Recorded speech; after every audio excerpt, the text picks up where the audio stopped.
It's the WRPG Cryptid News Team, where the news comes first.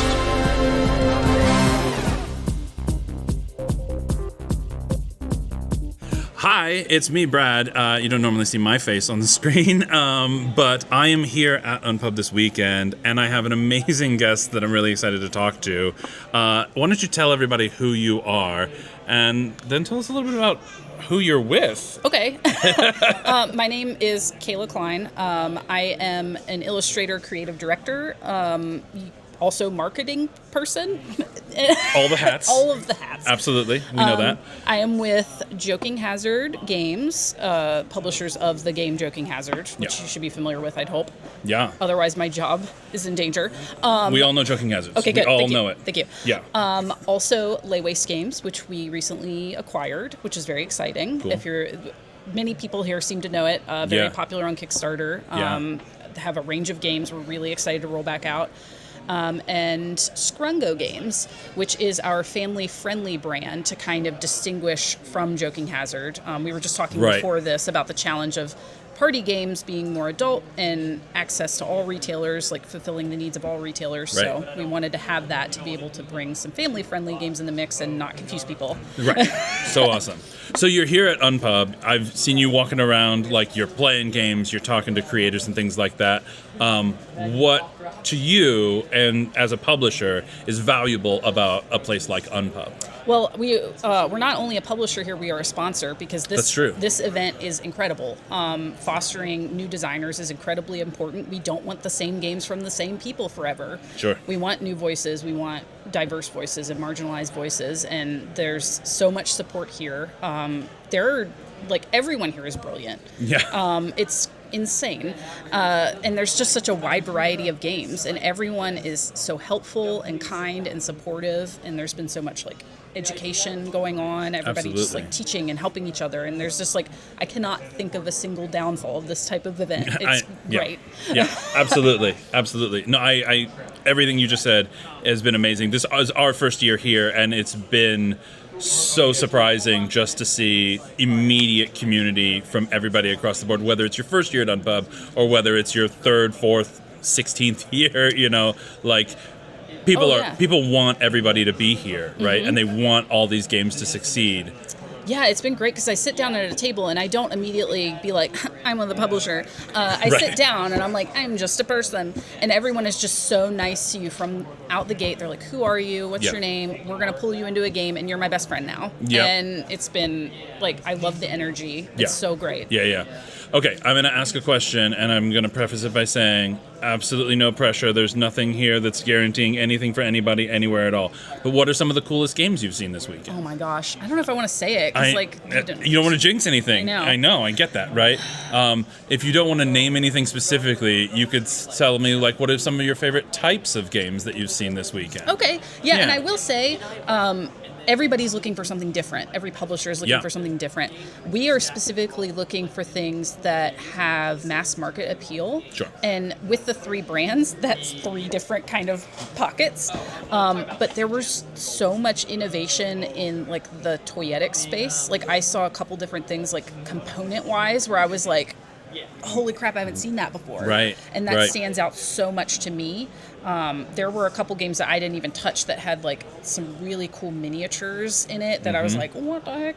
And then there are games out there with really unique dice and really unique ways of interacting with components, stacking dice. Yeah. Where I was like, what the heck? Yeah. So, I mean, there were so many things that stood out here that you're not going to see otherwise. People are thinking way outside the box. Oh, yeah. And I think that's what, as I'm walking around, I'm looking for, and I'm sure everyone kind of is to a degree, but the table presence on some of these games where the cards are building out from the center in a really unique way. Yes. I saw a couple game like that I'm like, so it's just everything is so unique. Yeah. It's like a candy store for games in there. Mm-hmm. It's just, if there's something that attracts your eye or is tickles your particular brain itch, you can find it in 2-3 minutes of walking around these tables. Well, It's crazy. I'm looking for party games chunky strategy games and then light strategy family games, I saw all of those things in there. Yeah. And I was surprised. It was like, absolutely. because like I went through the list before I came in here today to find things like, I want to play these.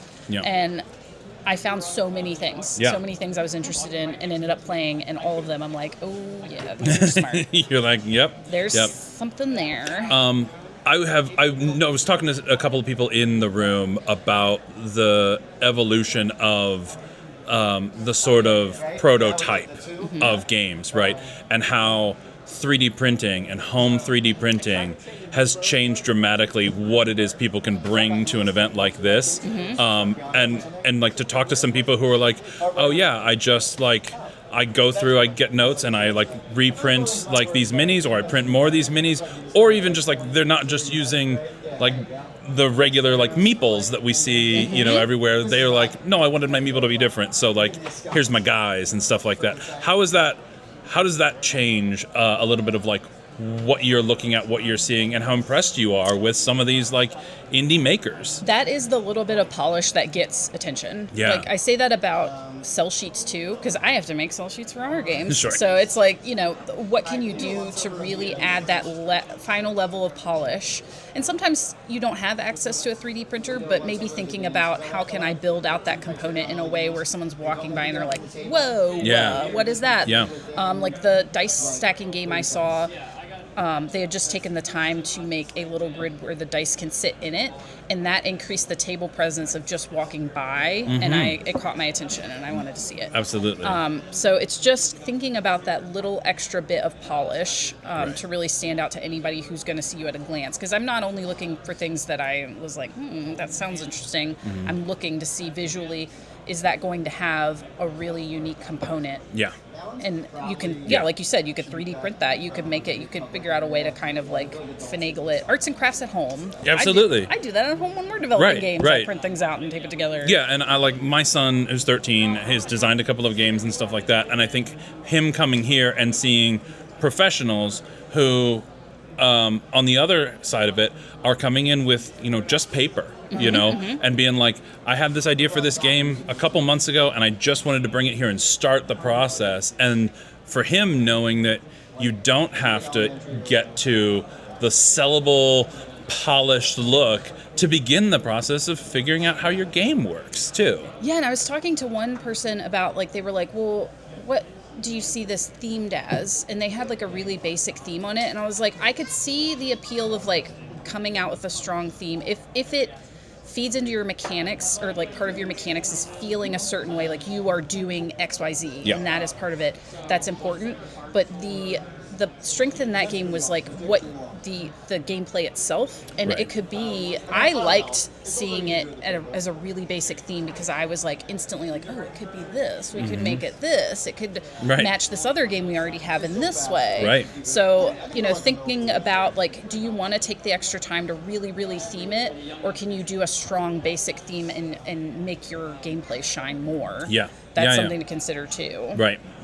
I've also really enjoyed watching game designers this weekend as they get playtesting and feedback and stuff in the moment, scratch things out on a card and write in new rules and stuff like that. And they're like, the very next playtest, I've changed this up, it goes a different way. So like, it feels like a very electric, vibrant room in there. Like, stuff is different. Like, you could come in at 10 o'clock in the morning and test one game, and then by 4 o'clock in the afternoon, that game could have some serious changes to it. Yeah, we played one last evening that was about magical girls, and it was kind of like ad-lib TTRPG light. So a little bit out of my wheelhouse for anything that I would scope out, but I like had a blast. And as we were playing, we were suggesting like, hey, this section of gameplay feels a little like too hard to get through. Maybe you should try XYZ. And like we changed it as we went, and it started like you could see it like molding. Oh, it's so good. I was like, I want to see where this goes. Yeah, like, you're gonna leave this event and have something really like on its way to being fully polished. Absolutely. It's exciting. Yeah. So that is Unpub. That is how amazing Unpub is and has been this weekend.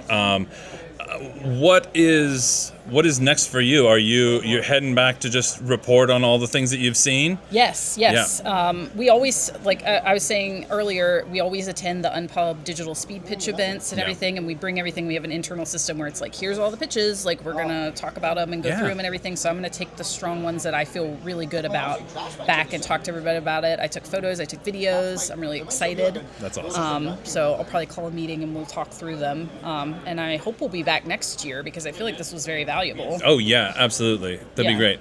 Well, thank you so much for taking the time to talk to me. I really love hearing from a publisher's perspective what this event is doing. And it's so fun to know that some of the people who are out there on the floor are getting seen by people who are going to take it to the next step. So that's really, really great. Thank you so much for taking the time. I really appreciate it. Yeah, thank you. All right.